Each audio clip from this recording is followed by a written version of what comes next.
بسم الله الرحمن الرحيم سبح اسم ربك الأعلى الذي خلق فسوى والذي قدر فهدى والذي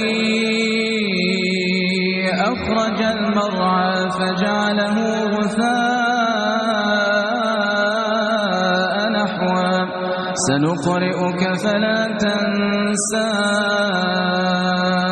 إلا ما شاء الله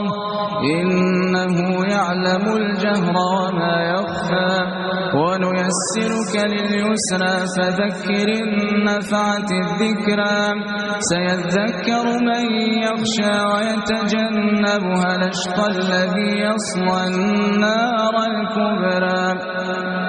ثم لا يموت فيها ولا